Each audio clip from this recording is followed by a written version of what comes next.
we want to see this fixed as soon as possible.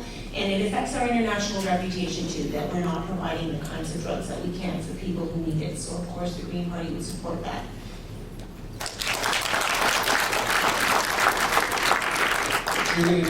Murder is not just taking a knife and stabbing someone, but murder is sitting back and watching people die, tens of thousands, hundreds of thousands, and doing nothing.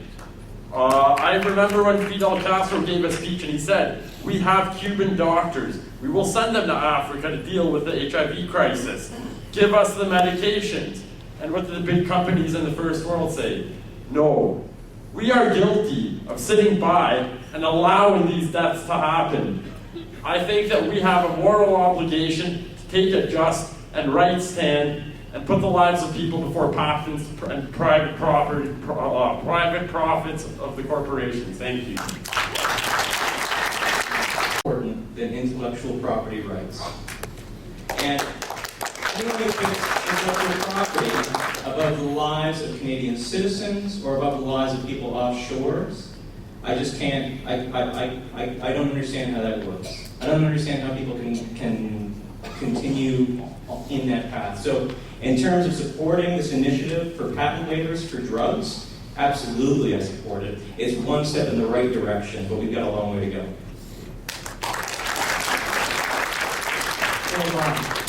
Again, I think this ties into the vein of taking a look at our international obligations that we were talking about before and restoring Canada's rightful place as a leader of, in the field of human rights.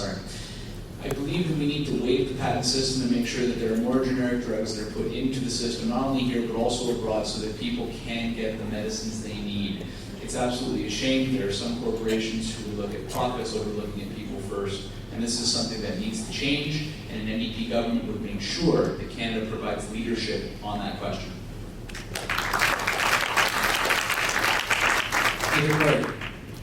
Thank you. Well, I certainly share this important goal of dealing with the devastating impact of HIV/AIDS, particularly in the developing world. But any initiatives that we support need to have the intended impacts, need to have the intended results of helping to solve that difficult, devastating impact of the disease, particularly in Africa. That's why our government, for example, has increased our support for the Global Fund for HIV/AIDS, malaria, and tuberculosis. In fact, Sven Robinson, a former NDP MP who is Canada's representative to the Global Fund, has praised our government's support of the Global Fund. I was in Ethiopia in January, and everywhere I went, I asked about the availability and the accessibility of HIV/AIDS medication.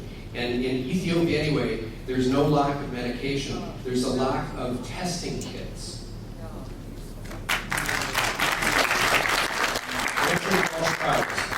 If I had been your MP, I would have supported Bill C-393. When we're speaking about the question of access to generic drugs, we have to keep in mind what is the connection on the one hand between the intended legislation and on the other hand the recipients of that legislation. Let's take a look at the status of millions of sub-Saharan African families all across the dozens of nations in sub-Saharan Africa. It is primarily grandmothers who are looking after their grandchildren because the adult children of the grandmothers have died from HIV/AIDS. What could help the adult children survive and meet the family's needs but access to generic drugs? And it's a shame that this legislation didn't pass. Revive it. As your MP, I will support it. 1 minute in length each. We'll begin with Julia Nickett. During the G20, one of the things that one of the police officers said is this isn't Canada anymore, this is G20 land. Well, I think we can safely say this isn't Canada anymore, this is Harper land. We have a lack of doctors.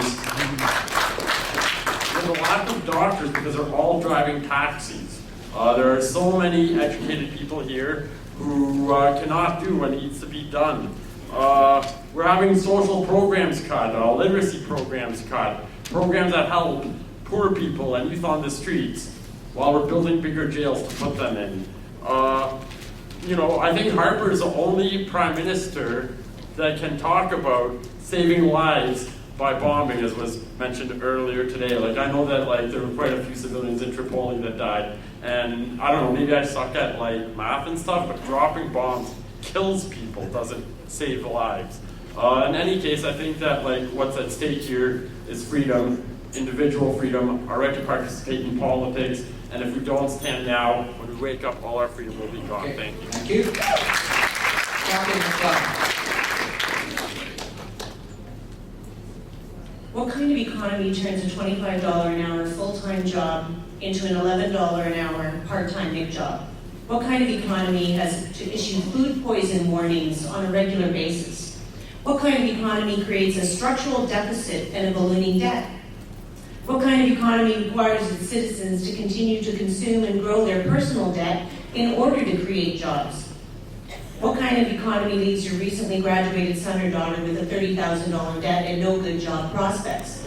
What kind of government ignores the global realities of diminishing cheap energy supplies, climate change, and the depletion of essential resources? What kind of government ignores the new realities of a rearranged world where China, Brazil, and India are the major economic powers now?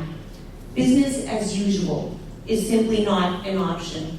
Do not allow yourself to be deceived by fact-free propaganda. Fear-mongering of any sort has to go. Vote for a green future that is based in the realities of the world today. Time?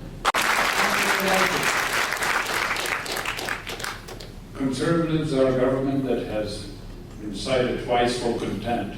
This is historic. It never happened before. This is the first time it happened in the Commonwealth. Harper is a leader who won't take questions from ordinary Canadians. In fact, he refuses to see his constituents. You know me, I never refuse to see a constituent. When my party is wrong, when my constituent is threatened, I stand up. I always have. I even resigned as parliamentary secretary once and refused that position another time on principle. I wish this race was between me and the NDP, or the Green Party, or the Progressive Conservative Party. But it is not. This race is between me and the Harper Conservative. I offer an open office, an open mind, and the willingness to listen and fight for you. Thank you. Thank you very much.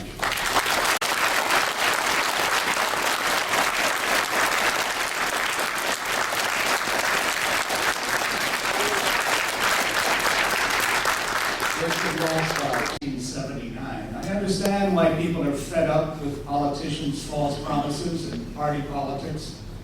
You know that we're still in a recession, and there's no environmentally sustainable recovery plan, that the income gap between yourselves and the wealthy is escalating, that the petroleum-based global economy is near collapse, and post-secondary education is virtually unaffordable.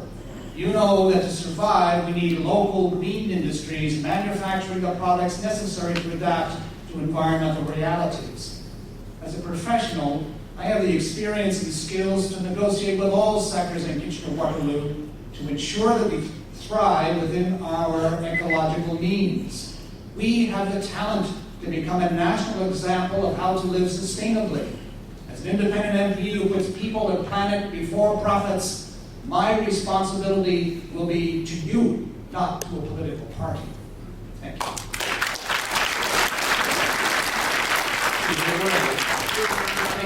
The choice in this election is clear. It's a choice between a strong, stable, conservative majority government on the one hand, or political instability and economic uncertainty on the other.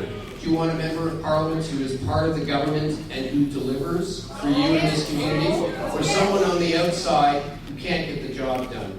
My record for this community speaks for itself. On May the 2nd, I'm asking for your vote so that together we can build on our accomplishments and realize our full potential as residents of Kitchener-Waterloo. Thank you very much.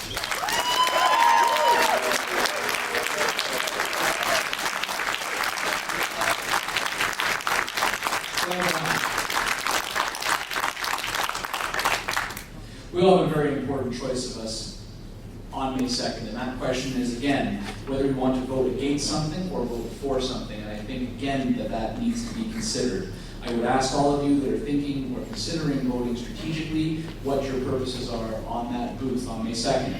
If your purpose is to move this country forward with change and with policies that I've mentioned tonight that look out for all Canadians, my suggestion to you would be to vote NDP and to vote Bill Brown to make sure that you have the doctors you need, to make sure that you have the pensions you deserve, to make sure that we are going to create jobs within this community and that we're going to help your families out and make sure that we re-green this country and help restore it to the country that we have in our minds. And that is only going to come with a vote for what can be changed.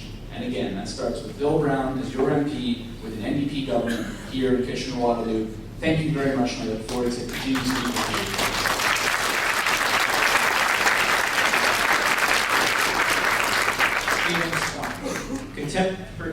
Contempt for government is contempt for voters. People's privacy is important, so let's ensure that Canadian privacy is not needlessly infringed upon. We will stand against C50 through 52 and the new bundled bill because we actually believe in protecting the privacy of citizens. Online we have television, radio, newspaper, phone, mail, address book, shopping lists, photo albums, instant messaging. Never before has access to all of this come through one communication channel. Never before has your private information been in such risk or under such close scrutiny. Let's treat it responsibly. We need to help Canadians get affordable access to health care that they need by limiting patent terms to 5 years and allowing more generics. Then we can reinvest that saved money into new research. Let's eliminate patents on genes, organisms, software, and business models. Patents that do no good for the people. Let's have patents focus on innovation, not litigation. Let's fix copyright and get it to do what it's supposed to do, to ensure that artists and consumers are protected. Let's stop the playbook tax and decriminalize file sharing, and let's respond to the over 500,000 Canadians that signed a petition to stop UBD.